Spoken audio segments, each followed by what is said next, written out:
Bonjour à tous et merci d'écouter ce nouveau PIFcast. Aujourd'hui, nous recevons Rob, compositeur et auteur de bandes originales de films de genre notamment. Bonjour. Bonjour. Autour de cette table pour discuter de ton travail, Fausto. Bonjour. Laurent. Également. Cyril. De même. Xavier. Idem. Et à la réalisation, toujours Jérôme. Bonjour.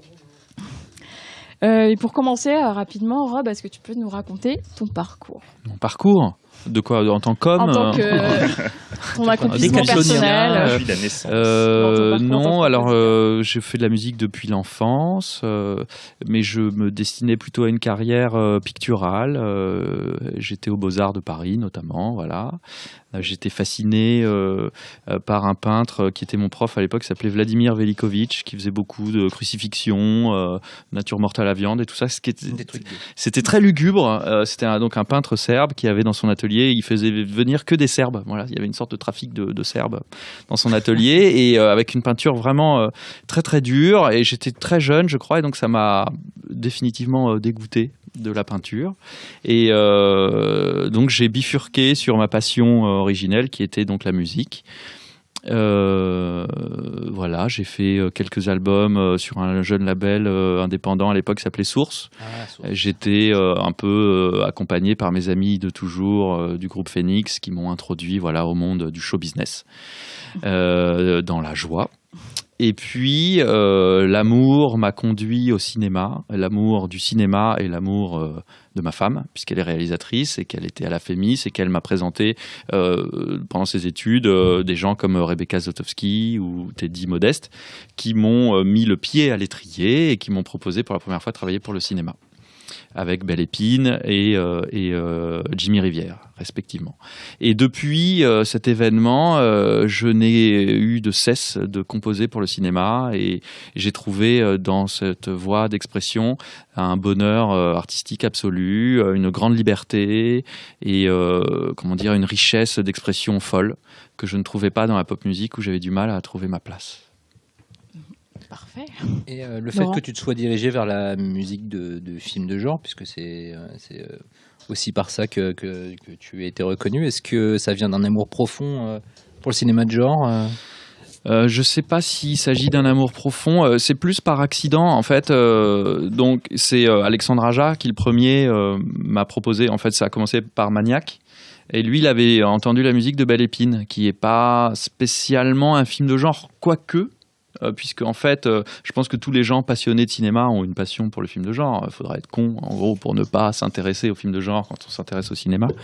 Et donc, je pense que Rebecca Zlotowski avait insidieusement introduit dans son film une certaine ambiance, quelque chose de lugubre, de nocturne, aussi quelque chose des traumatismes de l'enfance, peut-être, du deuil, voilà, des notions qu'on retrouve assez souvent dans le cinéma de genre.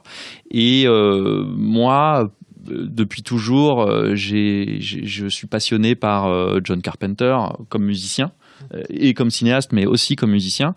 Et donc, c'est vrai que dès que j'ai l'occasion, je laisse mes influences éclater au grand jour. Et je l'ai fait sur Belle Épine. Donc, je pense que c'est ça qui a mis la puce à l'oreille à Alexandre Aja, où il s'est dit, mais dis donc, ça peut être intéressant peut-être dans un remake de Maniac d'utiliser ce jeune compositeur. Et donc ça s'est fait comme ça. En fait, c'est rétrospectivement que je comprends que dans mon parcours, tout a un sens depuis l'enfance. Et c'est-à-dire que c'est les réalisateurs avec qui je travaille qui me font comprendre que, ah oui, effectivement, c'est vrai que depuis que je suis enfant, Moroder me passionne. Ah oui, tiens, c'est vrai, Carpenter, c'est quand même, quand j'ai vu Halloween et que j'avais 10 ans, ça m'a quand même complètement vrillé la tête. Ou c'est vrai que le fait que j'ai été voir Dune au cinéma alors que j'avais 8 ans, donc c'était un peu tôt, c'est peut-être que ça aussi, voilà, ce sont des choses qui sont vraiment fondatrices dans mes influences. Mais après, le destin, sans doute, je dirais, le destin. Et l'amour des synthés aussi, ça vient de... L'amour des synthés, je pense que ça vient de Shuki Levy. Ah oui. Donc ouais, compositeur entre autres. C'était lui qui composait tous les voilà exactement. Toute cette époque de l'importation du dessin animé japonais et des coprods d'ailleurs franco-japonaises. Et je pense que c'est en regardant Les Cités d'Or que donc le mélange cet univers de voyage, de mystique, je dirais une mystique à la portée des enfants, ce qui est assez rare finalement, porté par ces sonorités synthétiques, puisque vraiment on est au cœur de l'époque où les synthés analogiques étaient extrêmement au point, c'est-à-dire en gros tout début des années 80. Donc c'est l'époque où le Jupiter 8 par exemple, pour les connaisseurs, un synthé qui sortait pile à ce moment-là, c'était la Rolls du synthé analogique. Et ça marque énormément la musique de ces séries-là. Et je pense que quand on a donc à l'époque, je sais pas, quelque chose comme 4, 5, 6 ans, c'est des chocs esthétiques qu'on cherche à reproduire après quand on en a les moyens. Parce que c'est cher, Jupiter 8 aujourd'hui. C'est marrant ce que tu dis, parce qu'il y a plus en plus de gens qui commencent à parler de Shuki Levy comme référence et tout. Moi, je clame son nom par tous les toits, parce que déjà, il a un talent fou. Je suis pas sûr que ce soit vraiment reconnu dans le métier, sans doute parce que le mec aujourd'hui fait sûrement pas du tout de musique, il doit être dans la prod de porno ou je sais pas, il doit faire des trucs comme ça, je le soupçonne de pas avoir fait de la musique par passion ou quoique, j'en sais rien d'ailleurs, je juge, qui suis-je pour juger Shuki Levy, mais c'est vrai qu'il a disparu complètement de la musique et je sais pas où ce serait intéressant. Les Canadiens qui s'appellent le Matos, qui font de la musique électronique aussi, qui ont fait une musique d'un film qui s'appelle le Turbo Kid, et pareil, ils se donnent des enfants de Shuki Levy, quoi. Moi, franchement, j'ai le disque, j'ai le vinyle des Cités d'Or. C'est fantastique. Très rare, attention. Ah bon, c'est vrai. Si c'est l'album complet, c'est super rare. Garde-le précisément. Et c'est vraiment fantastique, quoi. C'est extrêmement émouvant. Les sons sont déments. Mais je reconnais, par exemple, chez Daft Punk ou chez Phoenix, le même amour, les mêmes traumatismes de l'enfance. Mais maintenant que tu le dis, c'est vrai que. Alors, moi, je parlais de la BO de l'Inspecteur Gadget. Les gens s'imaginent toujours le thème général, mais en fait, moi, j'ai aussi l'album en vinyle. Il est dément, en fait. Quand j'écoute les pistes séparées. Et maintenant que tu le dis, effectivement, quand j'entends ces musiques, il y a des passages de Maniac, effectivement, il y a de ça, et le côté très tout. C'est un peu foufou, quoi. Ouais, il y a un aspect. C'est vraiment une utilisation à outrance du synthé analogique, quoi. Donc, beaucoup d'effets, beaucoup de tout. Côté psychiatrique, un peu. Mais aussi des arpégios, aussi des séquences, et puis un son assez gras en fait. Voilà. C'est marrant que tu parles d'arpèges, parce que justement en écoutant la BO de Horns, il y a beaucoup d'arpèges au piano qui ressemblent finalement pas mal à les arpèges synthétiques que tu peux utiliser. J'ai l'impression que tu utilises un petit peu l'orchestre, un peu comme tu utilises les synthés en fait. Ah ouais, moi vu que je suis autodidacte de l'orchestration, j'ai une tendance à utiliser l'orchestre comme si c'était un synthé, et ce qui amène des expérimentations assez marrantes. Mais finalement, on se rend compte que ces expérimentations amènent très vite à Steve Reich ou Philip Glass en fait. C'est ce genre de truc qui résonne, quoi. Côté métronomique justement de Glass un petit peu. Oui, et puis l'idée que c'est une séquence qui se répète à l'envie, et puis que c'est deux séquences qui se superposent avec des arythmies, des trucs, des machins, ça fait. Mais moi, ça me fascine. J'aime Steve Reich presque autant que Shuki Levy, quoi. Et contrairement, en revanche, je trouve à beaucoup de bandes son synthé, il y a beaucoup d'émotions dans les tiennes, ce qui vient peut-être justement de Shuki Levy et de cette approche plus on va dire mélodique que rythmique de la musique électro.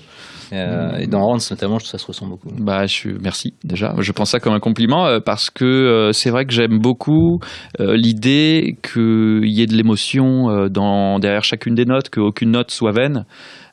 C'est vrai que c'est souvent un défaut dans le cinéma de genre. La bande son est très souvent là juste pour créer une atmosphère, mais pas spécialement pour susciter de l'émotion. On compte plutôt sur d'autres artifices pour ça. Et moi, je trouve qu'un des succès de Maniac, en tout cas pour la musique, c'est d'avoir réussi à amener une émotion supplémentaire et une lecture différente du héros. Et même pour les autres films, même pour le cinéma d'auteur, même pour une comédie, j'essaye toujours d'amener une mélodie et quelque chose qui se fredonne et quelque chose qui résonne sentimentalement. C'est toujours une ambition que je garde précieusement, quoi, pour un film. Et du coup, Maniac, c'était ton premier film vraiment de genre, même d'horreur, on va dire. C'est presque le seul, en fait. Je crois que c'est marrant parce que parfois j'ai l'impression que maintenant je suis genre le compositeur français de cinéma, de genre. Alors on dit de genre, bon pareil, ça c'est un autre débat. Qu'est-ce que c'est que le cinéma de genre? Mais même, on va me dire que je suis un compositeur de slasher. Je suis bon, mais qu'est-ce que j'ai fait pour mériter ça? J'ai fait Maniac, mais c'est ouais, mais c'est ça. Mais parce que faut dire, enfin moi j'aime beaucoup ce film. En dehors de la musique, je trouve que le film est très réussi, que c'est un bon remake et que il y a une vraie âme, que le film est habité, et donc et que esthétiquement il est très bien réussi, très bien fait. Donc en fait, c'est une sorte de concordance heureuse. Qui a fait de moi ce porte-parole de la nouvelle musique de cinéma de genre en France. Il faut dire aussi qu'en fait, il n'y en a pas d'autres. Il y en a quelques-uns. Il y a Alex Cortez, François Chanfraud qui est décédé récemment, qui faisait la musique de... qui avait fait les premiers à Jade. Tout premier, effectivement. Ouais. Raphaël Gasca, qui a fait notamment des Busti et Maury, Busti et Maury aux yeux des vivants. Et qui a aussi fait la musique de Flashback, le jeu vidéo. Tout à fait. Ok, bon, ça je connais pas, tu vois. Il faut que je m'intéresse à ça, je connais pas. Mais en tout cas, ça se compte sur les doigts d'une main, tu vois. Et donc c'est intéressant aussi. Il faut dire que le cinéma de genre en France, la prod est pas non plus à son paroxysme. Et la BO de Maniac, elle a quand même marqué les esprits. Enfin, on parlait avec Fausto à l'époque quand on passait la bande-annonce au pif avant chaque séance. On se disait, c'est vrai que le travail sur le son, la bande sonore et tout, ça fait un petit moment qu'un film d'horreur n'avait pas un thème comme ça qui était ressorti, ça a marqué les esprits, quoi. Donc je me souviens que toute l'équipe, que ce soit les monteurs son, le mixeur, le monteur, tout ça, on avait vraiment travaillé de concert, si je puis me permettre, et vraiment chacun avait donné le meilleur de lui-même. C'était assez, il y avait un très beau travail d'équipe. Je pense que il faut féliciter encore une fois Aja pour avoir réussi à fédérer vraiment une équipe très soudée et qui avait envie de montrer un savoir-faire, un truc français. C'est vrai qu'à la base, elle avait l'idée d'un remake de Maniac en point of view, c'était comme ça que c'était annoncé. On s'était tous dit un peu dubitatif, qu'est-ce que ça va donner. Ils vont au casse-pipe, quoi. Voilà, et finalement, ça a été en science du milieu à Cannes et tout le monde a vraiment été mais je pense que marqué, même Elijah Wood, tu vois, a vraiment su donner un truc. Voilà, personne n'a chômé, quoi. Même le fait qu'ils sont dans le film, ça aussi, c'était encore un truc qu'on a dû se dire, voilà, qu'est-ce qu'il fout là, Frodon, quoi. C'est vraiment ça. Enfin, c'est dit là aujourd'hui. Oui, maintenant c'est évident, mais prouvé que c'était à l'époque, c'était pas ça. Ouais, bien sûr. Mais cela dit, juste pour revenir sur un film que les fans de cinéma de genre, je fais des guillemets, mais personne ne les voit, mais c'est pas grave. Guillemets. Voilà. Enfin, un film auquel on pense pas forcément, mais dont la musique, je trouve, le fait basculer un petit peu dans le genre. Tu l'as évoqué au début, c'est vraiment Belle Épine, je trouve. Où effectivement, on n'est pas du tout sur une trame genresque, mais en revanche, la musique, à certains moments, nous fait flirter avec une atmosphère. En fait, pas on est sur une trame genresque, parce que le film, en fait, c'est quand même une histoire de fantôme. Plutôt non horrifique au sens, si tu veux, tel qu'on peut l'admettre dans ce podcast, tu vois. Mais la musique, en revanche, elle est, je trouve, dans cette espèce d'idée d'accompagnement fantastique, cette espèce de contamination d'univers, quoi, si tu vois ce que je veux dire. Oui, je vois tout à fait une sorte de, un débordement du réel, ça, ouais. Et aussi, comment dire, les afflictions de l'enfance. Et ça, c'est vrai que c'est souvent le cœur du cinéma de genre. C'est toujours des trucs, c'est toujours une histoire d'enfant qui a peur, quoi, un peu, enfin, je schématise vachement, hein. Et Belle Épine, c'est exactement ça. Et donc, dès lors qu'on traite de ce sujet-là, finalement, je sais pas comment dire, on crée une musique qui est à la fois mélancolique et nostalgique. Et je sais pas, moi, ça m'inspire toujours ces sons-là, et qui sont des sons typiques du cinéma de genre. Peut-être aussi simplement que je suis né en 78, et donc en fait c'est une sorte de peut-être d'âge d'or qui a bercé mon enfance. L'année de la sortie du Zombie de Romero, quand même. Bah tu vois. Pas mal. Et tu vois, je fais vraiment partie de la génération VHS, quoi. Je vois vraiment toutes les jaquettes.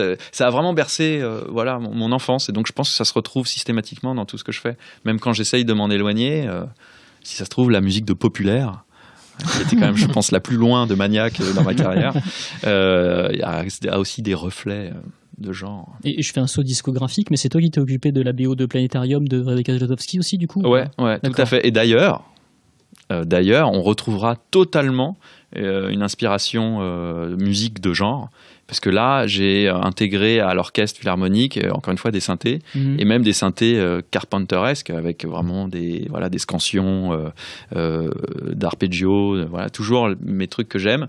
J'ai réussi à les intégrer dans un film d'époque, qui est, encore une fois, chez cette chère Rebecca Zlotowski, un film qui flirte avec le genre, puisqu'il s'agit encore une fois d'un film de fantôme. Donc voilà, je suis très heureux de cette musique de film. J'ai hâte de la partager avec vous. Le film doit sortir quoi, d'ici la fin de l'année peut-être ? Le film doit sortir en novembre.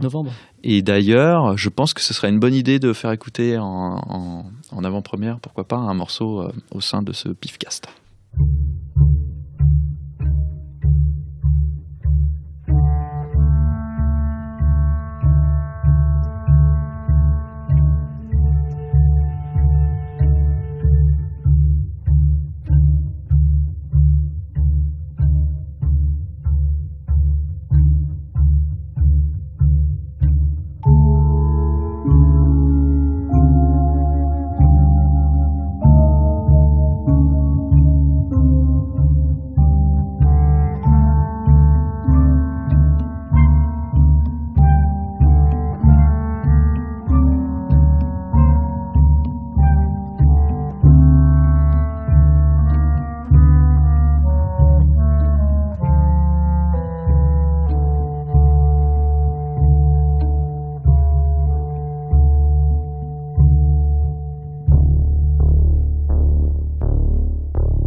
Oui, alors moi par contre j'avais une petite question justement sur tes musiques de comédie. Voilà, je pense que je suis en train de choquer tout le monde, je ne parle pas de films de genre, ce n'est pas grave. Je reste sans voix même si je parle là. Il a une crise cardiaque pendant qu'on Mais parle. en fait après c'est un ressenti purement personnel en fait.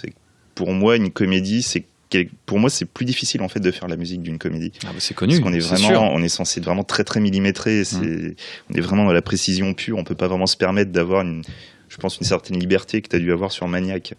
Donc, du coup, toi, comment as-tu... En fait, pour être tout à fait exact, les deux exercices se ressemblent un peu parce que dans un film comme Maniac, la musique est millimétrée aussi. C'est-à-dire que les effets de peur, les scare jump, ou même une scène de dégoût, une scène gore, il faut quand même que ce soit extrêmement synchrone avec l'image. Et à une image près, l'effet peut marcher ou pas.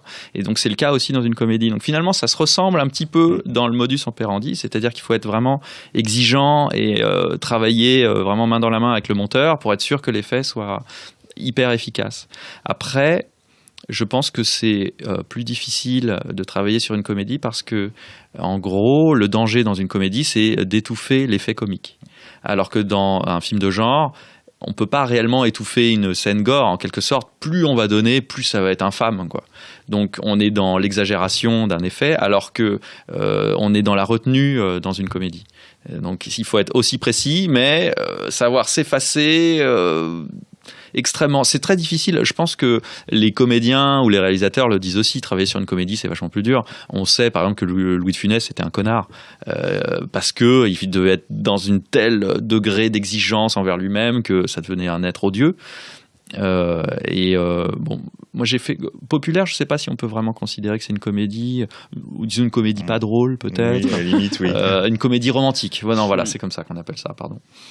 En revanche, Radio Star, c'est une comédie avec des effets comiques, des gags, d'ailleurs qui sont très drôles. Enfin, moi, Sophie. Mais t'as signé les chansons du rappeur dedans? C'est toi qui les chantais? Non, la chanson c'est Mathieu Bogart qui l'avait faite, et je crois que c'est Romain Lévy qui avait écrit les paroles. C'est quoi déjà? Je te viole, un truc Ouais, comme c'est un ça. truc super bourrin. Ouais, il est vraiment T'as bien aimé extrêmement grossier et vraiment abject. Mais c'est un exercice vraiment périlleux. Romain Lévy me propose de faire la musique de son prochain film. Et je suis très embêté parce que quand je lis le script, je ris. Donc c'est une joie. Hein, rire égale joie, mais je sais que derrière ça va être des heures et des heures d'enfer, de galère, parce que déjà pour Radio Star c'était très difficile. C'est genre à chaque fois que je faisais un truc un peu grandiose comme j'aime faire, c'est genre oui mais c'est trop beau. Alors que là on est censé rire, ok. Si tu fais un truc trop burlesque, c'est genre oui mais là tu tournes les personnages au ridicule. C'est pas ça, on doit pas rire d'eux, ou alors on doit rire avec eux. Enfin tu vois il y a toutes ces nuances là. C'est chiant quoi. La comédie c'est la dark side. Rob, j'ai une question justement, c'est intéressant là sur la création de la musique sur un film. Quand on part de zéro, c'est un film qui n'a rien, il faut créer une musique. Ça marche comment? C'est le réalisateur qui te dit, il a mis des theme tracks, il dit voilà, je mets ce style-là que je veux, ou alors il te dit enfin, comment vous travaillez, comment tu arrives à créer ce que tu fais, genre il te dit juste fais-moi ce que tu veux, tu le fais ce que tu veux et après vous en parlez, ça marche comment en fait? Alors vraiment, chaque film a un mode opératoire différent. Déjà, mon intervention peut être à différents stades de progression. Dans le meilleur des cas, on me parle de l'idée du film dès le départ. Parfois, le script n'est même pas encore terminé. D'accord.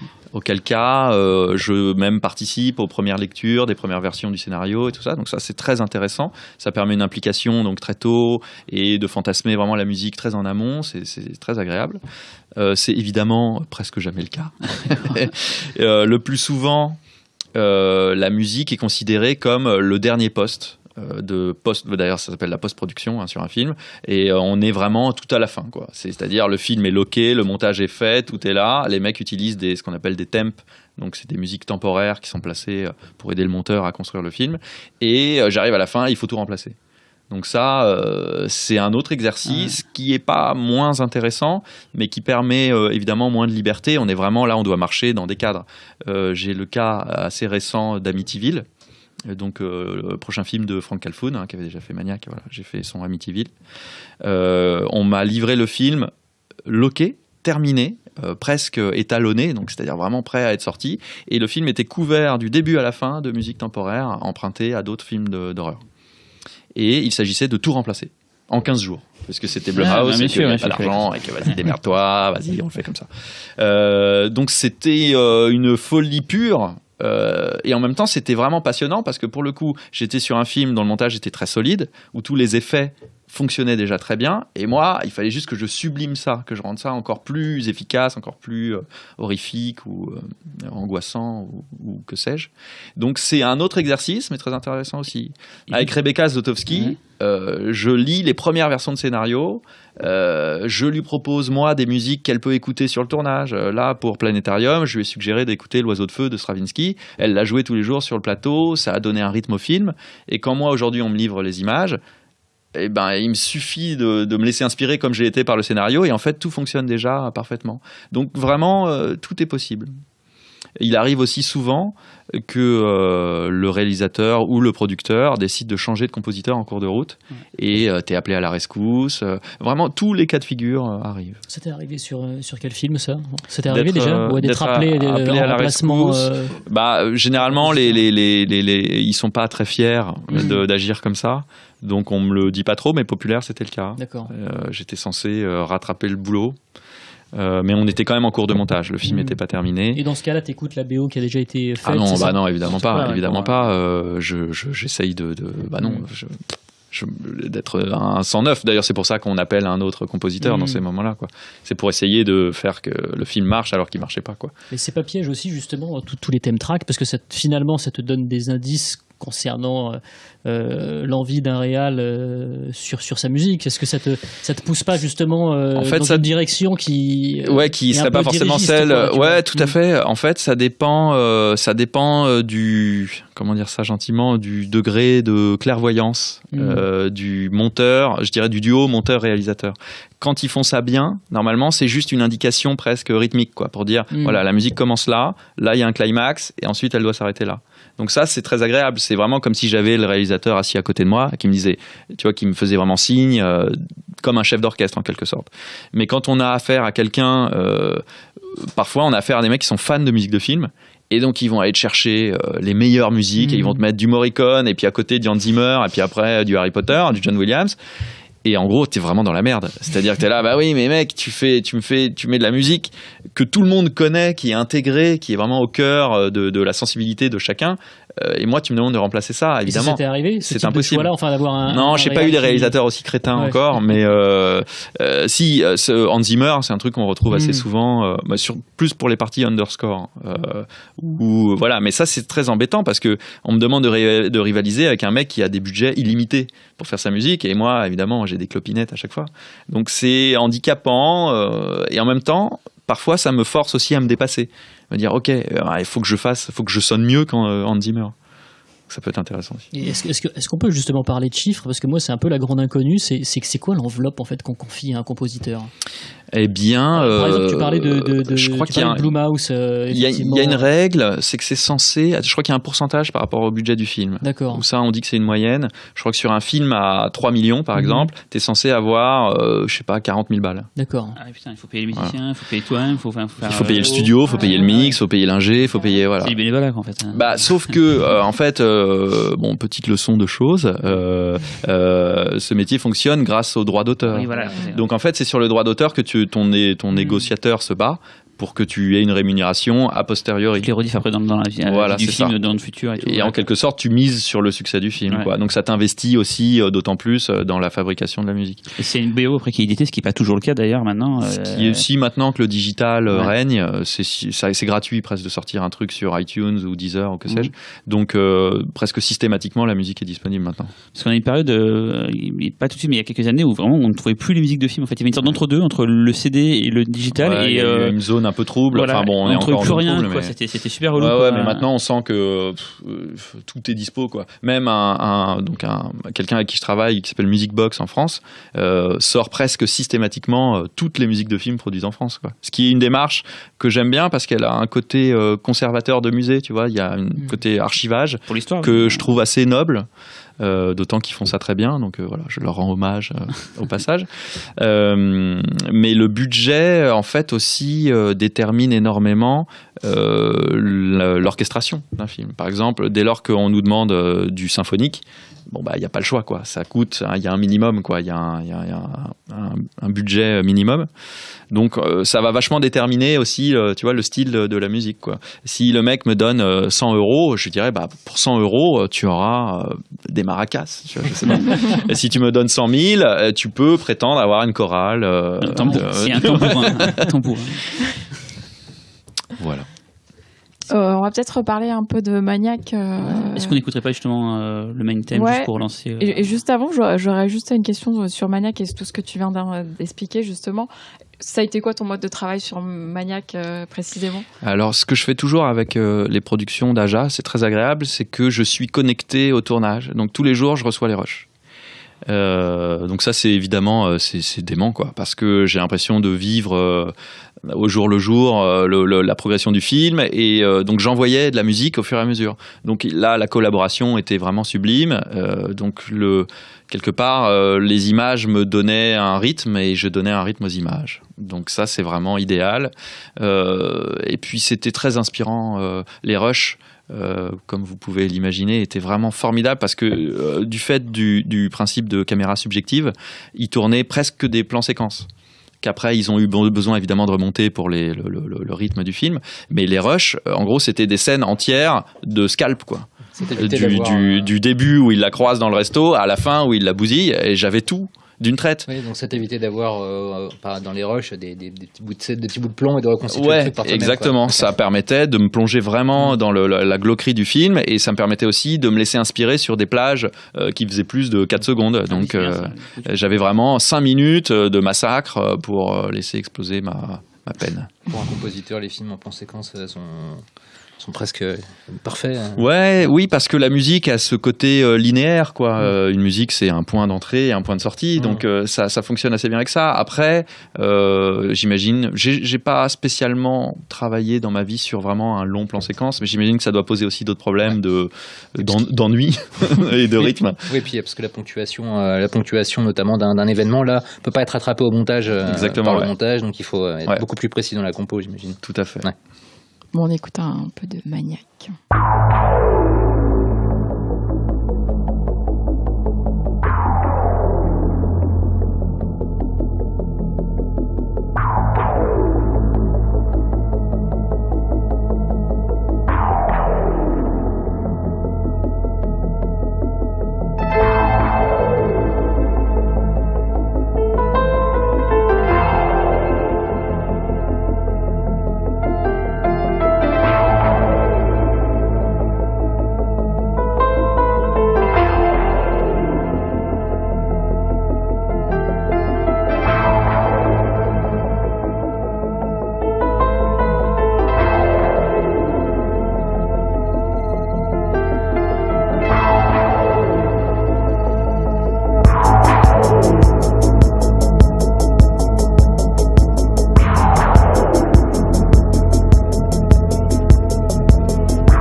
En écoutant ce morceau, j'ai une curiosité qui va être plus technique et peut-être parfois larguer certains auditeurs.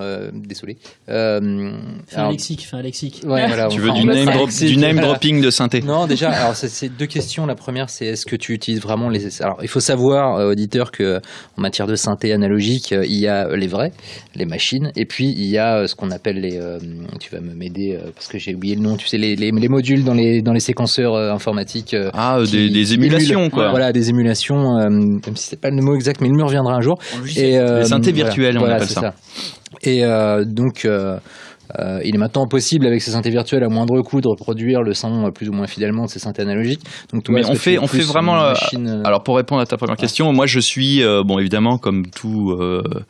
Jeune fou, un puriste, et j'aime évidemment le contact des vieilles machines, puisque, comme on l'a compris, que ce qu'on disait tout à l'heure, je fonctionne beaucoup par la nostalgie.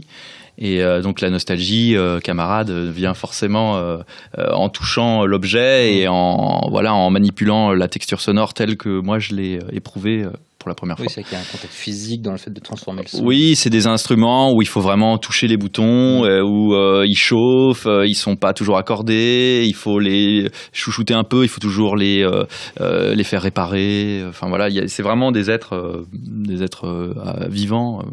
Voilà, qui sont, on va dire, pas immuables, mais qui vraiment d'une année à l'autre peuvent sonner presque différemment, comme une guitare, quoi. Et donc je suis très attaché à ces machines.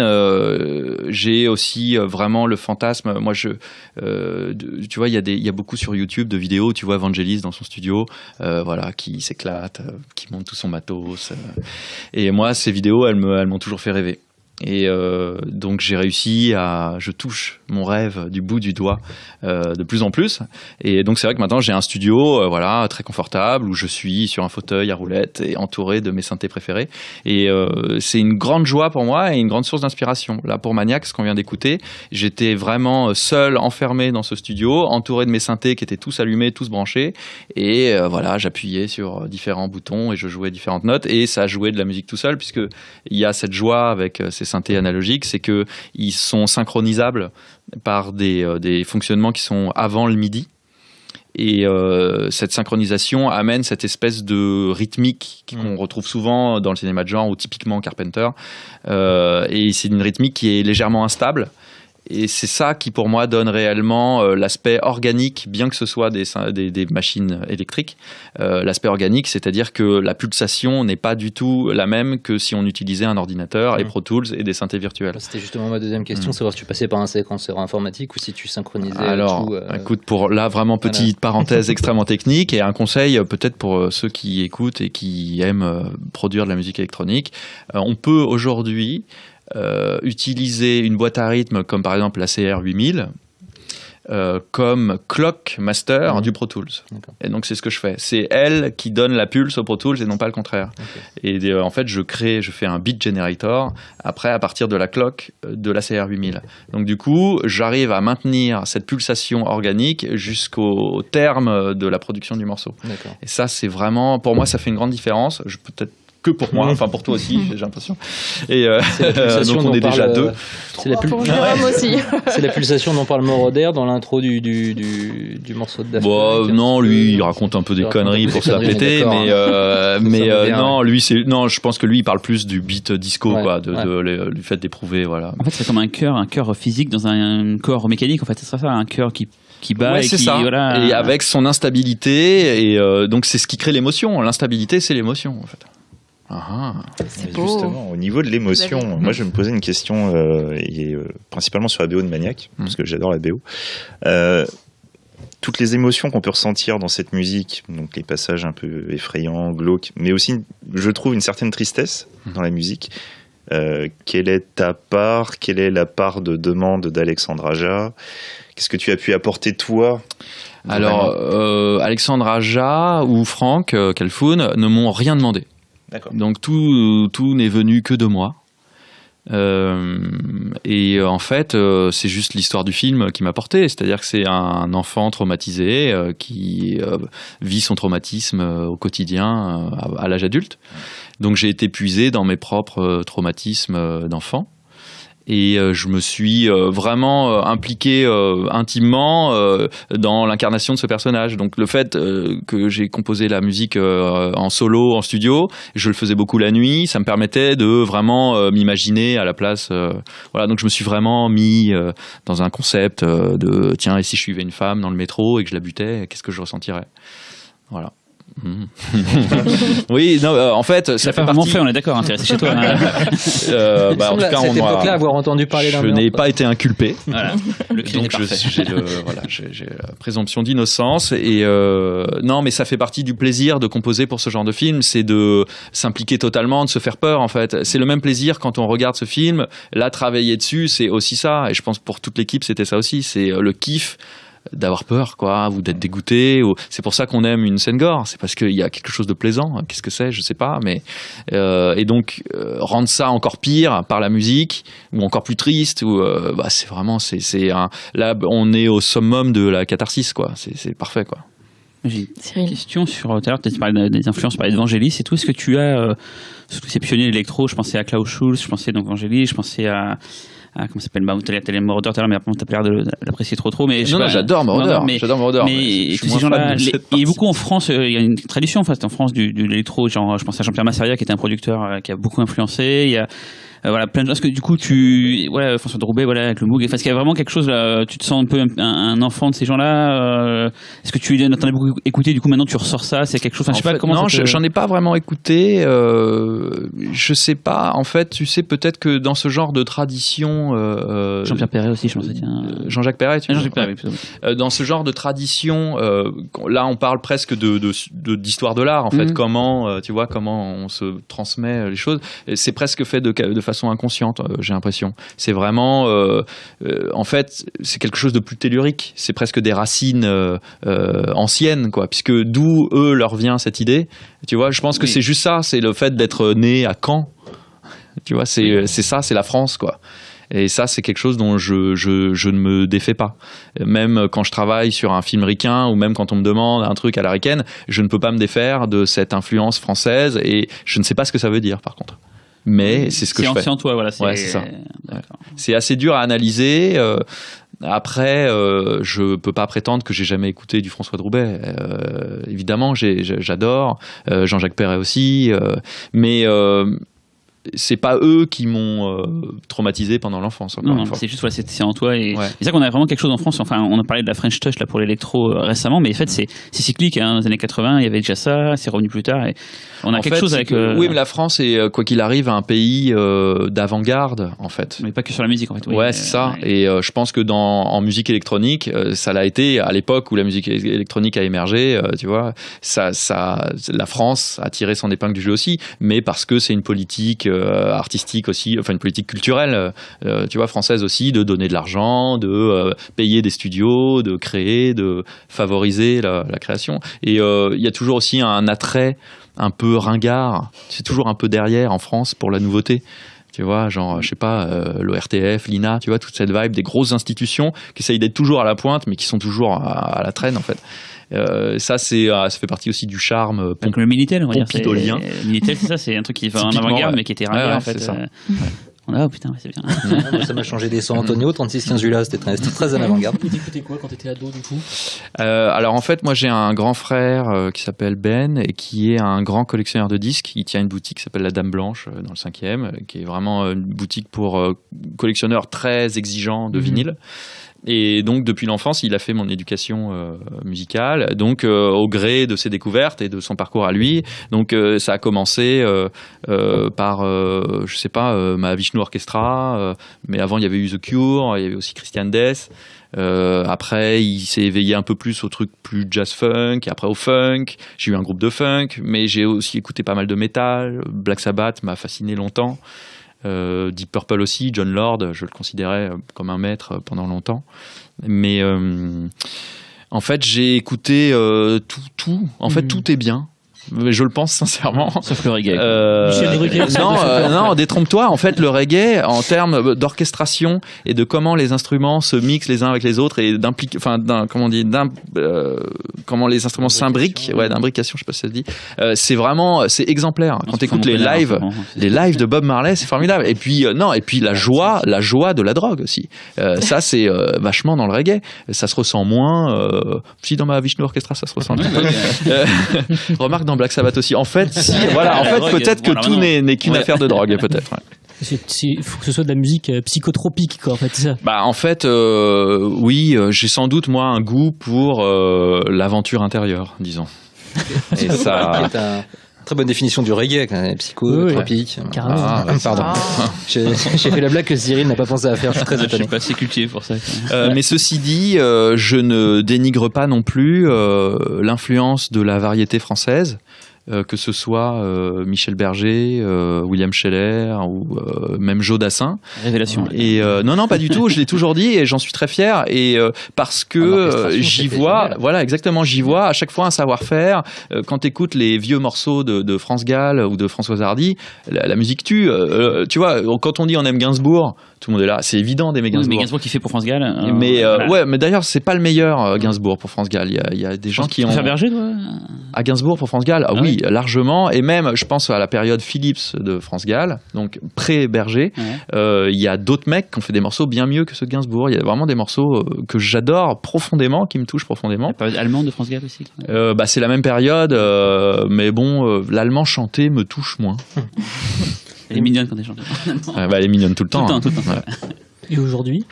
Aujourd'hui, en variété, c'est ignoble. La variété française contemporaine, c'est vraiment abject. Là, pour le coup, c'est insauvable. J'en ai peur. En tout cas, ne comptez pas sur moi. Il n'y a vraiment rien à sauver Si, il y a Bertrand Belin, j'aime bien, parce qu'il joue vachement bien de la guitare. Mais ça fait partie, c'est pas de la variété, c'est ce qu'ils appellent la nouvelle chanson française.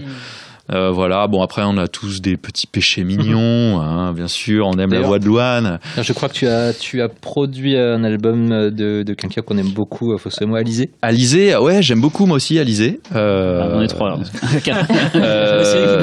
En fait, c'est typiquement le péché mignon, c'est-à-dire la sucrerie, c'est comme ça qu'elle-même se vend de toute façon, c'est un bonbon. T'as fait pré-Boutonneur, Ah oui, non, bien après, c'était l'époque où moi je produisais un projet qui s'appelle Dodécalogue, qui était un projet biblique instrumental, et en fait c'était Institube, un label de techno qui s'occupait de ça. Je cherchais pas de lien, il y en a aucun dans tout ce que je c'est fascinant.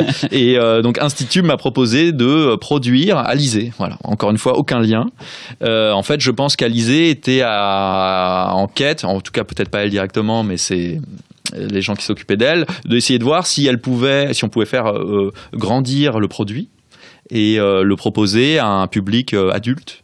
Voilà, la réponse a été négative. Oui, est-ce que je me rappelle d'un single assez sympathique qui avait J'avais cru déceler une influence un peu à la Chromatics groupe. Je sais pas si tu Oui, à l'époque j'aimais beaucoup Ouais. les Chromatics et ouais Ça lui allait bien, en plus. mais surtout en fait Alizé est une personne charmante et je trouve que le disque a beaucoup de qualité et en fait moi je suis un grand fan de Jeannette par exemple. Vous voyez, bon, elle est très connue pour Porquete Bass, la BO de Cria Cuervos, mais elle a fait aussi d'autres albums qui sont vachement bien et c'est vraiment de la pop sucrée.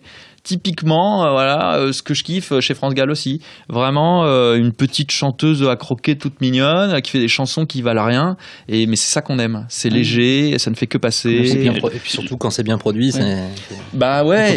On se fout pas de la gueule du client, même si c'est léger, quoi. Ouais, et puis on rejoint ce que je disais sur la variété française, c'est que en fait, j'adore les chansons. Et vu que moi, je n'en produis pas réellement moi-même de chansons, même si j'ai fait un album de chansons, mais bon, qui est pas forcément réussi.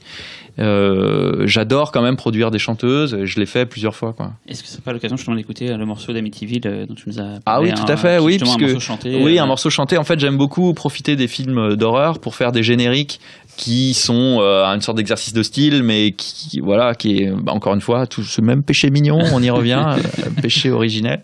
Et donc l'idée de créer une chanson pour un film, je trouve que c'est toujours agréable quand le film se termine sur un générique chanté. Et donc j'ai la chance d'être ami avec Chloé Halper, qui est une chanteuse anglaise. Et donc c'est elle qui chante à la fin de Maniac et qui chantera à la fin d'Amityville aussi. Et donc c'est une exclue du coup. C'est une exclue mondiale. Exclu.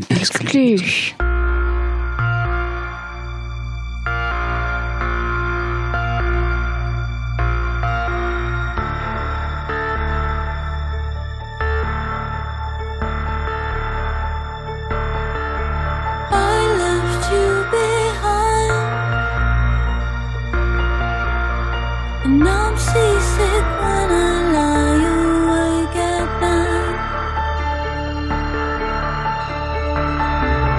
Pieces of our lives, a play and replay when I lie awake at night. I forced myself away from my lover. You forced yourself away from your lover. I never should've walked away. I forced myself away from my lover. You forced yourself away from your lover. I never should've walked away. And now I'm alone. And now you are there, alive to spare. Pieces of your lies rise above me when I lie awake at night. Alors du coup, ce qu'on vient d'écouter là, qui est donc une chanson, est-ce que tu nous disais que tu avais fait à une certaine époque, ça ressemble finalement pas mal à ce que des groupes français actuels d'électropop peuvent produire. Je pense notamment à Jabberwocky. Et du coup, est-ce que toi, ce serait pas l'aubaine de revenir un petit peu vers ça et de pouvoir proposer à des maisons de disques un produit hors cinéma, plus pop Il y a peut-être une opportunité, effectivement, mais en fait, ça m'intéresse pas vraiment parce que je ne souhaite pas spécialement refaire un pas vers le monde discographique classique, c'est-à-dire vers la pop musique. J'aime l'idée que le cinéma m'offre des opportunités de faire des chansons, de faire de l'orchestre symphonique, de faire de la musique expérimentale, de faire de la musique de films de genre. Mais j'aime cette liberté, cette largeur d'esprit. Et je sais que si je retournais vers une maison de disques, tout d'un coup, je perdrais tout ça. C'est-à-dire que tout d'un coup, admettons que je trouve un filon qui marche, on me demanderait de faire que ce filon. Ou alors, on me dirait, oui, mais tu comprends, là, le morceau qu'on vient d'écouter, il fait 4 minutes 20, si tu pouvais enlever 1 minute, sinon on ne pourra pas l'avoir en radio. Et d'ailleurs, il faudrait que le beat soit un peu plus fort, et si tu pouvais augmenter un peu le tempo, parce que Energy veut bien l'apprendre, mais on est un peu lent. Bref, je l'ai vécu ça parce que je viens de ce monde-là, de la pop musique. Donc je sais comment ça marche. Et en fait, ça me fait trop chier. C'est le contraire de ce que je veux faire. Je suis un artiste au sens romantique du terme. J'aime la liberté, j'aime m'exprimer, j'aime mettre mes émotions dans ma musique. Et je pense que les gens qui arrivent en pop musique, ils ont beaucoup de chance. Moi, j'y arrive pas. Le cadre pop musique convient pas à ma musique. Et il y a aussi l'idée que je trouve que faire de la bonne musique, que ça coûte cher. Même si c'est vrai qu'il y a des jeunes avec très peu de moyens qui font des chefs-d'œuvre, parce que, je sais pas, c'est la jeunesse, c'est magnifique. Mais moi, la musique, pour moi, ça coûte cher, et le cinéma a beaucoup plus d'argent que le monde discographique aujourd'hui. Et donc, c'est vrai que j'ai pris goût peut-être à ce confort, mais le fait d'avoir mon studio, mon ingénieur du son, le temps de mixer comme je veux, le temps d'aller enregistrer des orchestres dans les endroits qui me plaisent, j'aurais du mal à retrouver ce même confort dans la pop musique aujourd'hui. Même si, grâce à Phoenix, j'ai ce confort sur scène. Parce que ça, c'est un autre truc aussi qu'on me demande beaucoup, c'est quand est-ce que tu fais un concert ? Parce que c'est vrai que mes musiques se prêteraient bien à un concert. Et en fait, j'ai lu une interview de Vangelis qui raconte qu'il veut bien faire des concerts, mais pas à moins de $10 millions. Parce que bien jouer sa musique et faire la mise en scène nécessaire pour profiter pleinement de sa musique, ça coûte minimum $10 millions. Donc voilà ce que je réponds. Et c'est marrant parce que Carpenter là se lance depuis. Je sais, j'ai mes places évidemment. On a tous, je pense, ici nos places. Oui, on a tous certainement nos places. Non, moi, Moi, je les ai pour le concert de Londres. Je suis désolé. Alors moi, je dois avouer que je suis pas spécialement séduit par son retour par la branche discographique. Mais il va mixer apparemment. Mais exactement pour les raisons que je viens d'évoquer. C'est-à-dire que pour moi, Carpenter, son talent, c'est de faire la musique de ses films. Mais lui, musicien, c'est pas qu'il m'intéresse pas, mais c'est que c'est pas ça qu'on aime chez lui. Il y a de belles choses quand même dans les deux albums qu'il a fait. Oui, mais on dirait un mec qui fait du Carpenter. Oui, c'est con. C'est con, c'est lui. Oui, mais sauf qu'il n'y a pas la magie. Mais du coup, ça ne fait pas le même effet. Il profite de ça quand même pour faire mettre en image du coup et donc jouer ses musiques, parce que c'est je crois 50-50 le concert. J'ai mes places, j'espère que ça va être génial. De toute façon, je sais que je vais vibrer en entendant ses plus beaux thèmes, tu vois. Et j'ai regardé, je pense comme vous ici, les YouTube où tu le vois en studio et on sent très bien les petits jeunes autour de lui qui sont d'ailleurs pas si jeunes, mais son fils surtout oui, je suis sûr, je vois très bien dans quelle démarche ils sont en disant mais c'est trop con, vas-y quoi, tout le monde aime ta musique, toi aussi tu l'aimes, t'as jamais fait de scène, bah vas-y, éclate-toi. Et quelque part c'est beau de faire ça parce qu'il est vieillissant et que peut-être c'est la dernière chance pour lui de goûter à ce plaisir-là. Mais moi, en tant que fan de sa musique, je suis pas totalement satisfait par cette démarche. Il a pu son orchestrateur, c'est Alan Howard, je crois, qui, à mon avis, a quand même pas mal contribué. Moi, j'ai entendu des zik que Alan Howard a fait tout seul. Ok. On voit bien qui fait quoi. Ouais, bien sûr. Voilà. Bah, en fait, je pense que Alan Howard avait aussi le rôle, les ricains disent producteur ou produceur. Je pense qu'il avait ce rôle-là. C'était clairement, quand tu vois les photos d'eux en studio, tu vois très bien que Carpenter, en quelque sorte, c'est le génie et l'autre, c'est le mec qui fait la musique concrètement, quoi. Et mais c'est très beau comme duo, hein. Ça n'enlève rien à la valeur de Carpenter, mais son retour discographique, moi, et puis il y a un côté un petit peu opportuniste, tu vois, maintenant qu'aujourd'hui il est encensé, tout le site, voilà, c'est-à-dire tous les compositeurs disent, mais je reçois même des briefs de films ricains où les mecs disent ouais, je voudrais bien une musique à Carpenter, mais ça y est, tout le monde le fait maintenant, c'est naze.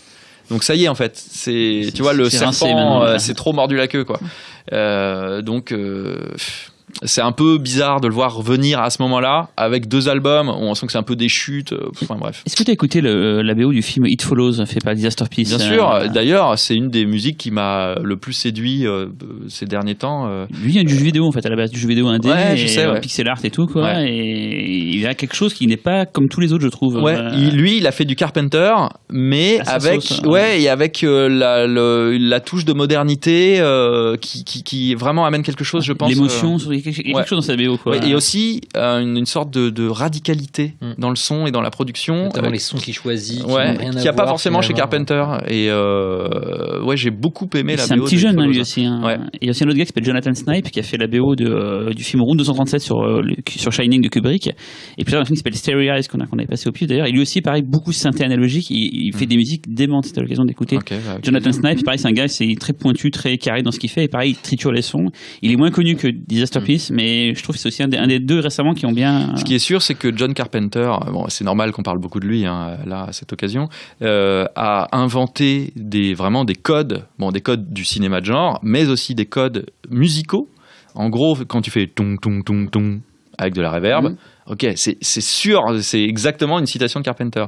Et maintenant, il devient difficile de faire un film que tu veux un petit peu esthétisant, et avec du suspense ou je sais pas, de la peur, de l'angoisse, sans utiliser cet artifice. Il a vraiment posé le jalon d'un code, quoi, qu'il est très difficile de contourner aujourd'hui. Ça a mis le temps pour arriver, parce qu'en fait, il fait ses films surtout dans les années 80, un petit peu 90, mais c'est que 20 ans plus tard, j'ai l'impression que les gens savaient mettre du Carpenter. On n'a pas eu ça dans les années 2000, on n'a pas eu Carpenter dans la musique. Il y a eu l'événement un peu Drive pour la musique de films très analogiques. Le fait d'utiliser ces timbres-là, quoi, les timbres analogiques. Déjà, il a utilisé les chansons qui étaient toutes profondément analogiques, des groupes comme Collège, etc. Et aussi, il avait demandé à Chris Martinez de faire aussi des musiques très analogiques. Je pense qu'il a eu la clairvoyance de faire appel pour la BO à des groupes qui avaient comme influence. En fait, c'est son monteur qui est un énorme un connaisseur d'électro-européenne, mais classe mondiale, qui lui a dit tiens, là-dessus, je te conseillerais bien de mettre ça, et notamment Chromatics, personne connaissait quasiment à l'époque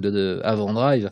Et maintenant, c'est devenu quelque chose d'assez énorme. Ce qui est troublant d'ailleurs, c'est qu'on parle toujours de Drive comme une référence de BO réussie, et tout le monde dit Kavinsky. Oui, mais ce qui n'est pas les BO en fait. Oui, mais en fait, Kavinsky, le mec, il y est pour rien du tout, quoi. Il avait fait un morceau 2 ans avant et qui n'avait pas marché d'ailleurs. Je pense qu'il est très content d'ailleurs. Le jeune Kavinsky, il peut bien remercier Nicolas. La chanson, elle apparaît dans ce film adapté avec Matthew McConaughey où il est la défense Lincoln, qui est sorti genre il y a un ou 2 mois avant ou après Drive, je sais plus. Et t'as une set de boîte de nuit d'un coup en fond. T'as Nightcall. Voilà. T'as dit, ok, d'accord. Mais ça n'a pas buzzé là. Non, pas buzzé là. Il faut dire que quand même, c'est vrai que le collage de cette musique et de cette image, c'est vraiment bien. Survoler Los Angeles en écoutant Kavinsky, maintenant c'est un classique, quoi. Bon, après, qu'est-ce qui fait qu'on devient un classique? Je sais pas, le talent. Juste, Rob, on va revenir un peu sur ta carrière. Tu peux nous parler de Horns un peu? Alors, Horns, une expérience très différente que sur Maniac, c'est ça? C'était donc mon premier film avec Alexandre Aja comme réalisateur. C'était juste après Maniac, donc c'était un film produit aux États-Unis. C'était mon premier film de studio. Donc c'était ma première expérience face au vrai business à l'américaine. Donc j'étais évidemment très heureux. L'ambition était assez grande quand même sur ce film d'Alexandre. C'était quand même donc avec une grosse star. Il y avait un très beau budget, un super chef-op qui était le chef-op de Blue Velvet. Voilà, vraiment super scénario. Le bouquin d'ailleurs, je le recommande aussi, dont est tiré le film. Du fils de Stephen King. Exactement. Et j'ai découvert donc une autre façon de travailler. Qui est dans un système où le réalisateur n'est pas le maître. Donc c'est assez différent. En France, on travaille plus rarement comme ça, même si ça arrive aussi. En gros, c'est le producteur qui dit, quoi. Et c'est le premier point. Et le deuxième point, c'est que le producteur, sur quoi il se base? Un petit peu sur sa sensibilité, mais pas seulement. Il se base surtout sur des screenings, c'est-à-dire des projections pendant le faisage du film sur des publics triés selon certains critères. Donc pour Horns, c'était, je sais pas, moins de 28 ans, race blanche, mais quand même taux de métissage, tel degré. C'est des trucs hyper pointus, hyper précis. C'est un risque et, pour eux. Et un questionnaire hyper détaillé à la fin du film, et tout est noté. À quelle minute on s'ennuie? Est-ce qu'on rit assez? Est-ce que la blague du mec qui suce son pote est bien compris? Est-ce que voilà, tout point par point. Et si tu as une mauvaise note, ça dégage. Mais c'est sans appel. C'est genre la musique est pas bien, tu dégages. Oui, mais on a déjà. Non, je m'en fous. C'est une industrie en fait. C'est vraiment le côté. C'est il faut calibrer, et je pense que c'est sans doute un système qui a dû faire ses preuves sur des budgets colossaux où tu peux pas te permettre de te tromper. Je pense que c'est un système aussi qui s'est cassé la gueule de nombreuses fois. Et en fait, Alexandre, qui est quand même assez aguerri de ce mode de production, puisque Piranha 3D et La Colline à des yeux, c'est 2 films qui ont été produits exactement comme ça. Donc il savait comment jouer avec ça. Donc il savait à quel moment, il savait sur quel point il était imbattable. Il savait aussi dire allons-y, allons en screening si vous n'êtes pas d'accord avec moi.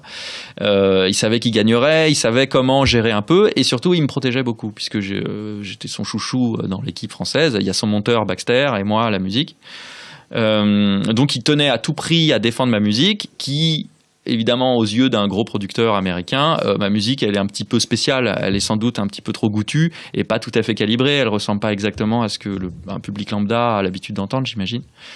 Et donc, je pense que le producteur me voyait. En plus, je suis un total inconnu, un Français. Genre, mais d'où tu vas chercher un Français qui a jamais rien foutu pour faire ce film où il y a quand même Radcliffe qu'il faut essayer de revendre aux meufs qui ont kiffé Potter et qui maintenant veulent.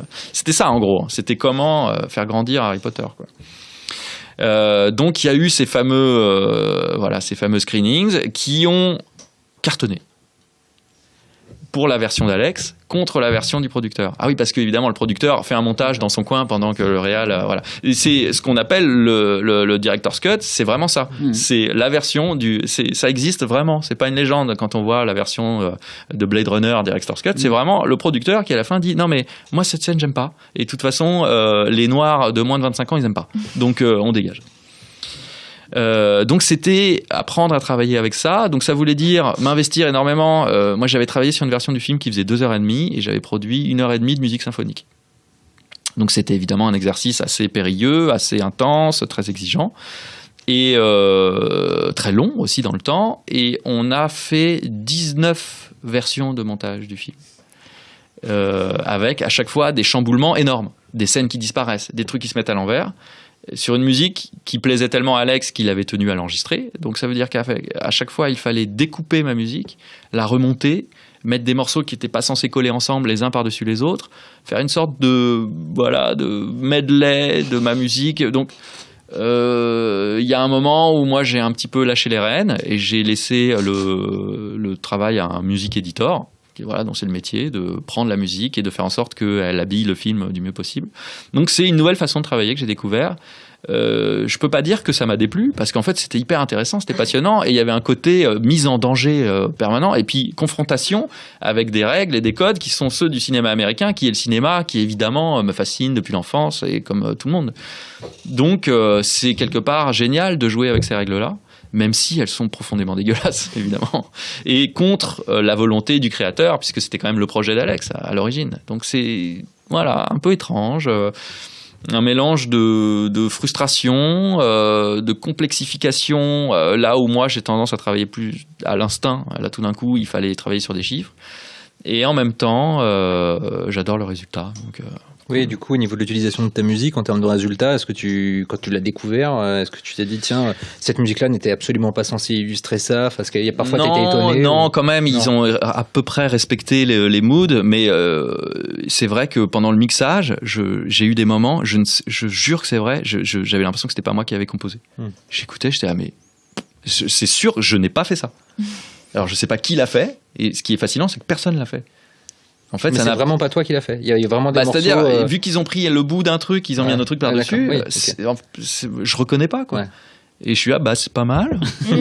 On dirait un mec qui a fait un truc un peu inspiré de ce que mais c'est vraiment étrange. Tribute to Rob, en fait. Ouais, j'ai eu un moment un peu triste. Parce que il y avait des moments sublimes auxquels je tenais beaucoup et puis en fait c'est un truc qu'on apprend beaucoup en travaillant en musique de film, c'est que en fait il faut oublier définitivement la notion d'ego et tout ça. C'est pas pour moi que je travaille, c'est vraiment pour un objet cinématographique qui est dans le meilleur des cas un objet artistique et qui est le plus souvent un objet de l'industrie du cinéma. Qui est aussi une œuvre collective aussi. Et qui est une œuvre collective, tout à fait. Alors que ta musique d'habitude, c'est que pour toi, à la rigueur, tu peux avoir un clip peut-être qui va être fait derrière, mais globalement, c'est toi tout seul. Alors que là, c'est un ensemble. Tout à fait. Et pourtant, ça reste fort. La musique, ça marque les gens dans un film. Il y a des acteurs, la musique. Oui, c'est un poste très important. Les réalisateurs le savent d'ailleurs. Et certains, c'est pour ça que beaucoup de réalisateurs arrivent en studio en confessant qu'ils ont très peur. Parce que c'est le poste où ils n'ont aucun contrôle. C'est-à-dire que c'est très rare d'avoir des réalisateurs qui maîtrisent la musique. Et donc souvent, ils ont l'impression d'être à poil, quoi. Et qu'on va complètement les transformer et tout ça avec un langage qu'ils ne maîtrisent pas du tout. Et des fois, ça peut sauver un film. Il y a des films qui sont transcendés par leur musique et on retient ça. Et c'est con, mais t'enlèves la musique, ça enlève tout pouvoir évocateur de la scène, de la séquence. C'est rien de dire. Star Wars, c'est très connu comme exemple. Ça marche pas, quoi. En gros, tu vois que c'est des cartons si t'enlèves la musique. Moi, je trouve que même avec la musique, ça marche pas. Et c'est aussi souvent la raison pour laquelle les réalisateurs qui composent leur propre musique, il n'y en a pas des masses, mais il y en a quelques-uns, c'est toujours assez frappant. Je Je pense notamment à Carpenter. Amenabar. Ah non, pas. Non, Alejandro Amenabar notamment, et qui, le moment où il n'a pas composé la musique pour ses films, je crois que c'est pour le dernier, je crois que c'est pas lui. Régression, c'est moins bien, pas quoi. marquant. Ouais. Le film est moins bien et la musique est moins Ouais, il y en a plein. C'est vrai que c'est souvent des exemples assez, de cinéma. Il y a quelque chose de total en fait dans l'acte créatif dans ces moments-là. Chaplin, c'est un exemple assez qui un peu défonce tout le monde, même si je suis pas son plus grand fan, mais le fait, tu sens que la symbiose est parfaite et que Parce qu'il le pense au moment de tourner en fait. ouais, et puis ça crée un sentiment de fluidité en fait pour enfin tu sais, ça crée quelque chose de évidemment limpide et de compréhensible quoi. Et est-ce qu'on n'écouterait pas peut-être un petit Made in France pour en parler? Non, maintenant je trouve peut-être plutôt un morceau de Horns. Ah bah oui, de Horns, oui, bien sûr, que dis-je. Après, nous parlerons de Made in France peut-être.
Alors le morceau qu'on vient d'écouter a ceci d'intéressant qu'en fait il n'est pas sur la BO, puisqu'en fait au moment du pressage chez Lakeshore, le fichier, je sais pas, il est tombé en route et donc il n'est pas sur le disque.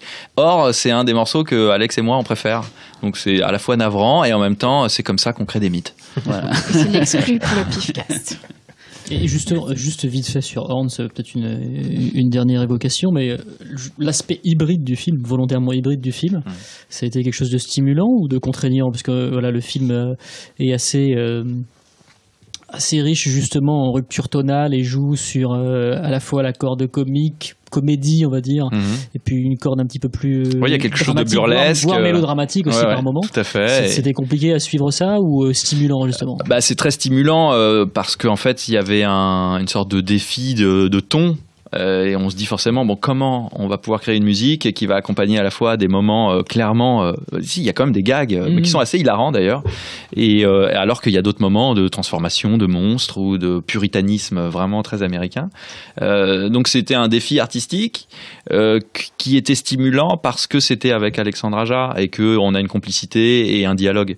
Je pense que si on m'avait envoyé ça, un script juste venant d'un inconnu en me disant t'auras 15 jours pour le faire, j'aurais eu très peur sans doute parce que c'était compliqué.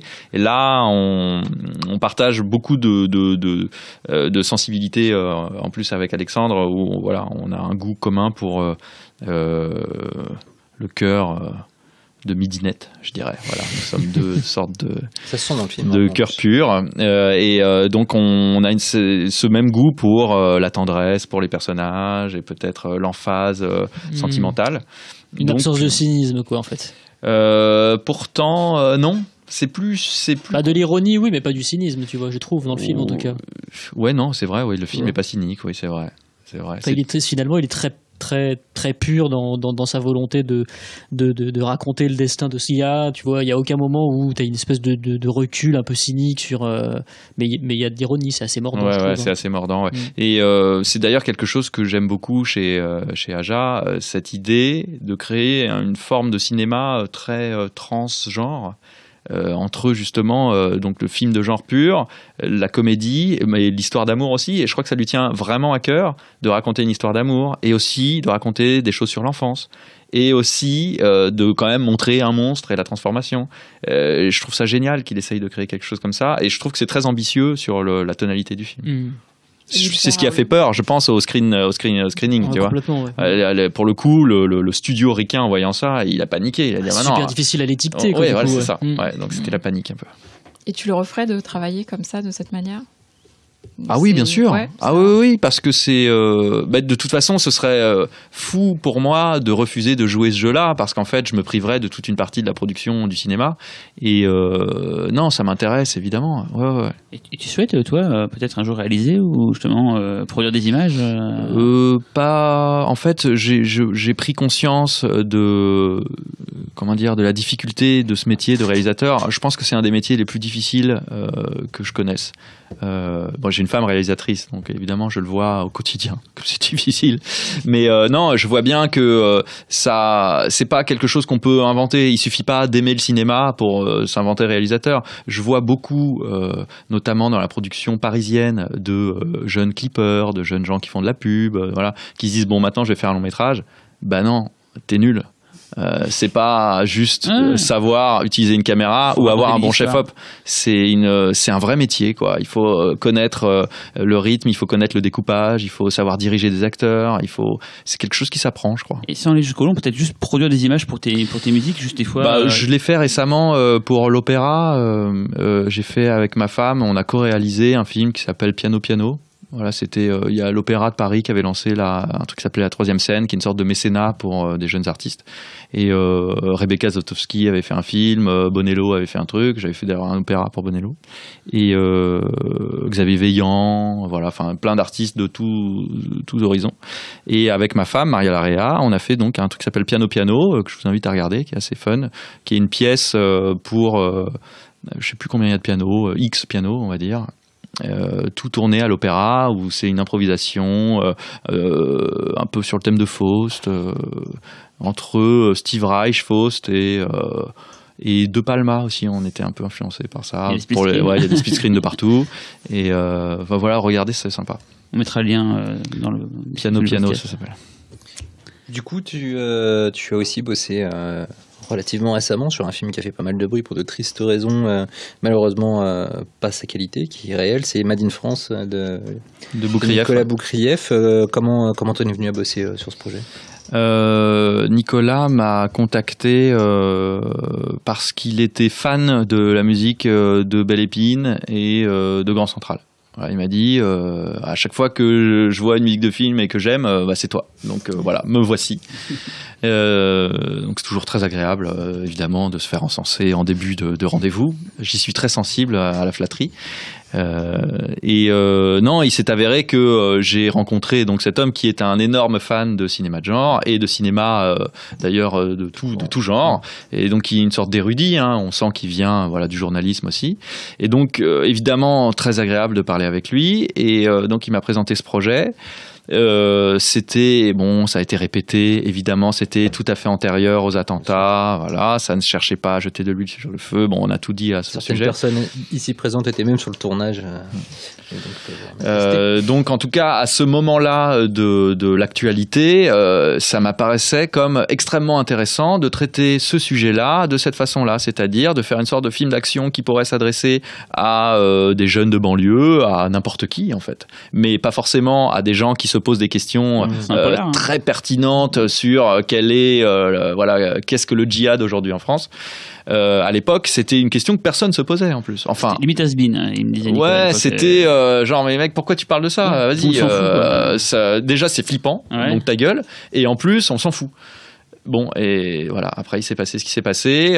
Donc, c'était évidemment troublant.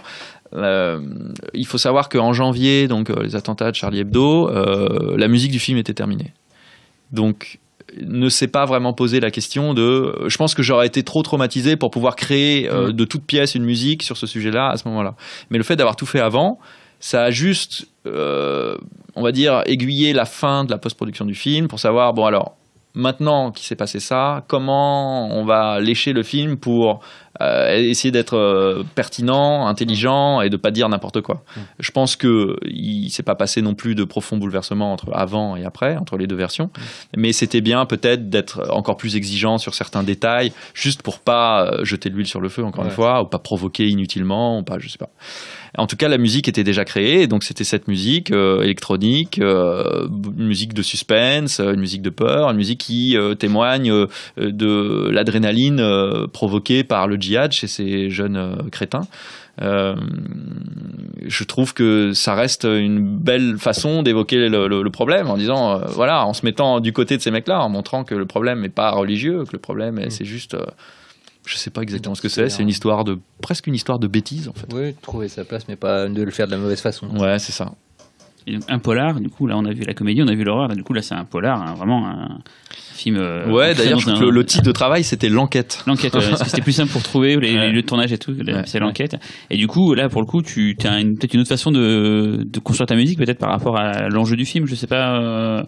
Qui n'est pas du coup de faire peur, qui n'est pas non plus de c'est faire plus rire, du suspense et puis comment évoquer une enquête, c'est-à-dire une sorte de système qui se met en place et qui implique le spectateur au fur et à mesure, et il y a quelque chose d'entêtant, de névrotique et d'assez hypnotique, tu sais, c'est ce que je ressens par l'idée de cette enquête. Tu rentres dans un cercle qui finit par t'obséder et se resserrer autour de toi. Il y a de la tension mais il n'y a pas de peur, c'est ça le truc. Il y a peur mais c'est pas comme tu disais tout à l'heure du Chip Thrill, c'est pas du bout, c'est de la peur plus par ce qui va se passer, parce que c'est des humains entre eux, qu'est-ce qu'ils vont faire et tout. Et puis aussi ce qu'on appelle le film noir. Voilà, j'avais envie qu'il y ait cette tonalité-là dans la musique, donc avec certains sons, des pianos un peu dissonants ou j'étais très inspiré par la musique du samouraï par exemple. D'accord. Voilà. Et tu parlais tout à l'heure de, pas technique, mais là, pareil, c'est pas orchestral, c'est plus toi avec tes synthés. Là, c'est presque exclusivement des synthés comme pour Maniac.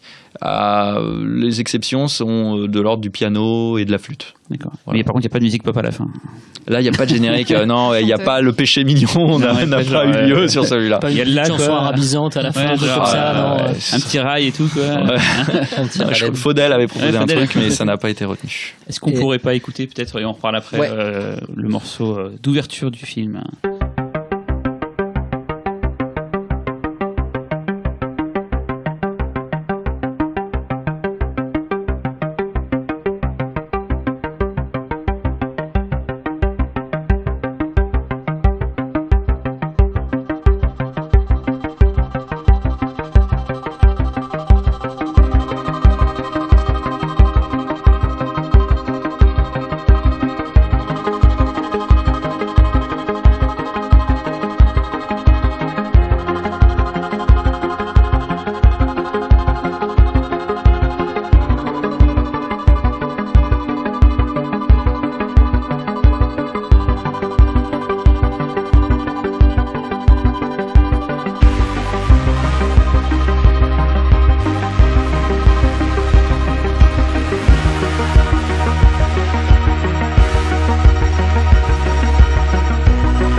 Alors donc du coup sur Made in France, je me demandais très précisément ton fonctionnement, c'est-à-dire est-ce que tu as reçu les rushs, est-ce que tu as composé un peu avant juste sur scénario, est-ce que tu as composé après avec les images?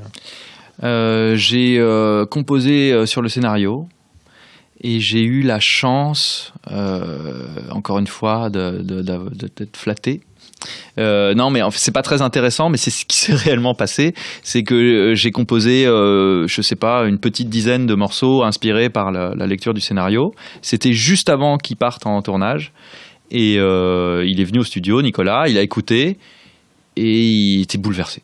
Il m'a dit, mais c'est fantastique, mais c'est exactement, mais comment dire, je Je me demande s'il a pas pleuré.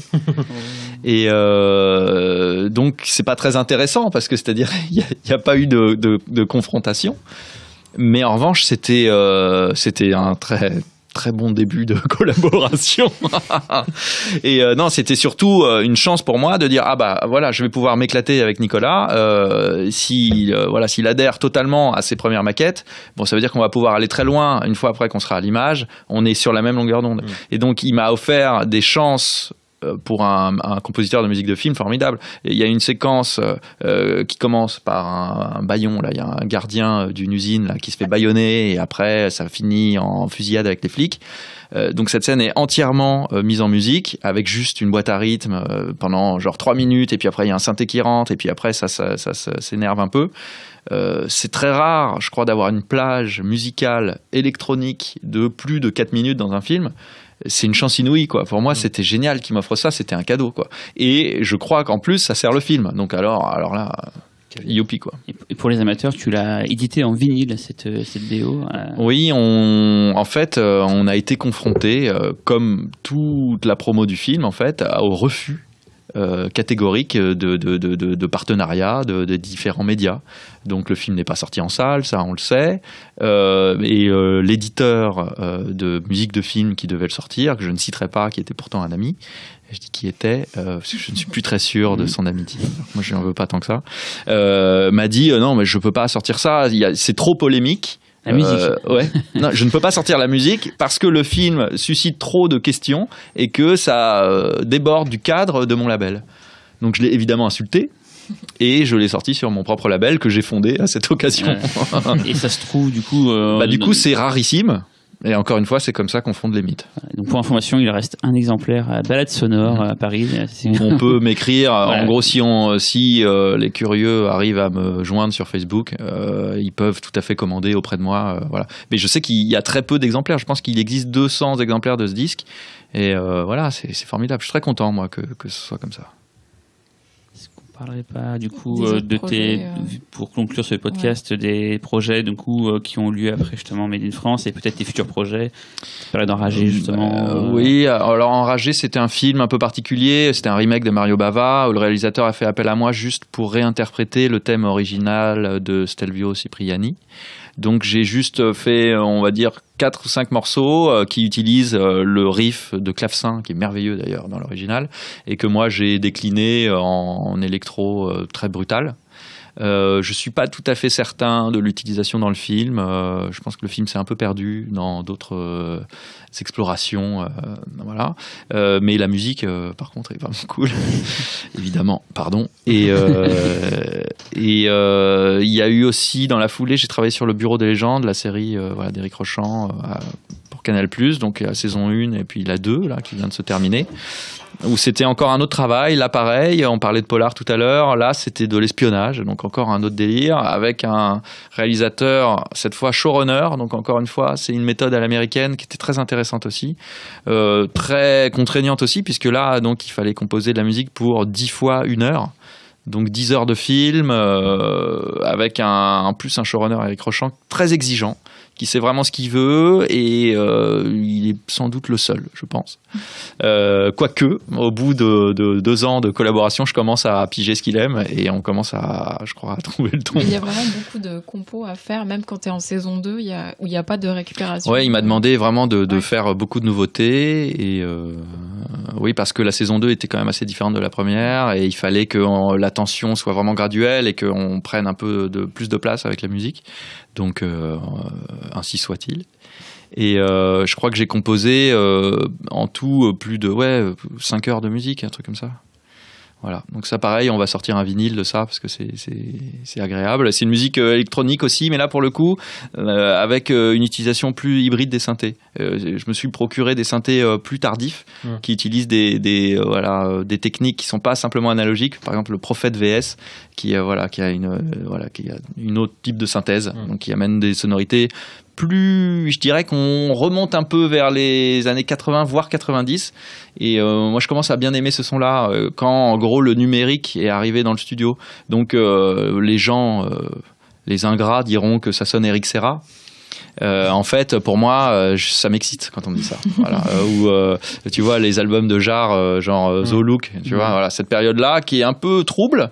Oui, c'est une sorte de comme l'adolescence, on se cherche un peu. Voilà, on se cherche, mais en fait, c'est juste techniquement, c'est les reverbs numériques et la synthèse. Voilà, ça amène d'autres sonorités. Moi, je trouve que c'est génial. Voilà. En tout cas, j'adore mélanger les deux. Donc ça, c'est le Bureau des légendes. Et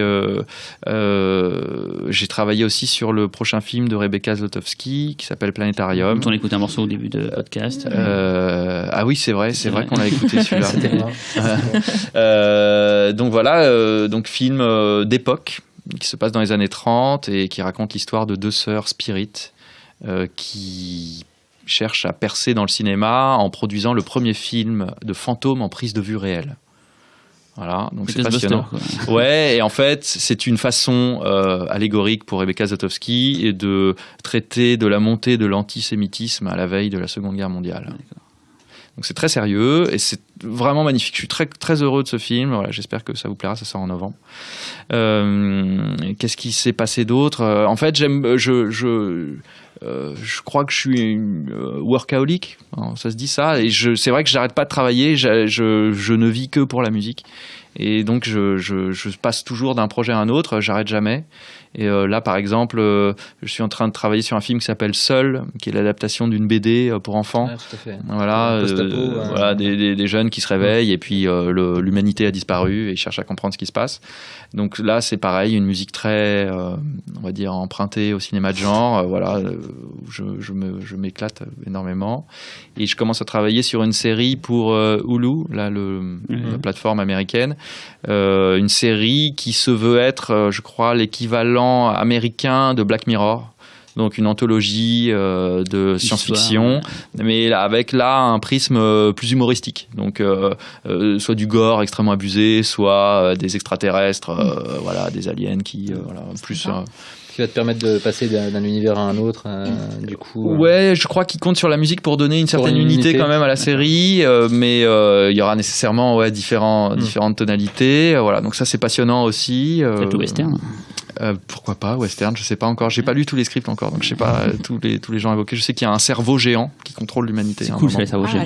Ça manque beaucoup au cinéma. Ouais, c'est vrai. Bah voilà, en voilà un. Et puis avec Alexandre peut-être. Alexandre, évidemment, qui travaille là à l'adaptation d'une biographie sur Montespan. Donc Montespan, la favorite de Louis XIV, qui avait un mari très jaloux et qui a décidé donc de se venger de l'infidélité de sa femme auprès de Louis XIV et qui donc cherche à intégrer la plus proche cour de Louis XIV pour lui refiler la ch'touille. Voilà, donc bonne guerre, hein. Donc il fréquente tous les bordels de Paris pour essayer de rendre malade Louis XIV à travers sa femme qui est sublime et voilà. Ce qui est intéressant dans ce film, c'est que c'est Alexandre Aja. Où est-ce qu'on va le reconnaître ? C'est qu'en fait le film abordera l'époque à travers ce qu'elle a de plus immonde, c'est-à-dire c'est une époque où les médecins ont décrété que l'eau était malsaine et que donc il fallait plus se laver. Et en fait, on avait affaire à une aristocratie immonde, infecte, qui ne se lavait pas, qui se frottait et qui qui se parfumait, qui se fardait, mais qui chiait derrière les rideaux. Ça, on le sait, à Versailles, c'est connu, mais qui aussi traitait les caries. Les médecins pensaient que pour traiter les caries, il fallait mettre du miel dans les caries. Voilà. Donc tout le monde avait des chicots dégueulasses. En fait. Et donc voilà, donc Aja va montrer le film d'époque, mais à travers cet aspect-là, donc c'est assez intéressant. Et tu vas composer la musique du coup ? Oui, je vais composer la musique, ouais. Voilà, donc ça, on commence déjà à y travailler parce que ça va être un projet assez ambitieux musicalement, puisque on cherche un moyen de traiter du film du XVIIe siècle, comment faire une musique dégueulasse, mais quand même une musique de cour. D'accord. Et c'est greenlighté, ça va être fait, c'est sûr, il y a certains. Ouais, ça a été annoncé là. Ouais, c'est Gaumont et LGM, je crois. C'est produit en France. Et du coup, alors je sais pas si tu peux en parler, mais de l'approche musicale, parce que ça m'intrigue beaucoup, l'approche musicale que tu vas voir sur un tel film, ça va être de l'orchestre, ça va être de l'instrument. Moi, j'ai le live fantasme. Que tu vas défoncer. Non, j'ai le fantasme de composer pour un orchestre de chambre avec des instruments d'époque, donc de la viole, du clavecin. Mais le clavecin, faut savoir que c'est un instrument qui a été évidemment utilisé plein de fois dans le rock, donc on sait que c'est un instrument qui a un potentiel de transgression très puissant. Ça a un son hyper agressif. Donc je pense que lui, ça va être un grand partenaire de cette aventure. Bah écoute, merci beaucoup Rob C'est une joie d'avoir partagé ce podcast avec nous. Et on va bientôt t'écouter sur Surtout tes compositions. Voilà. Merci.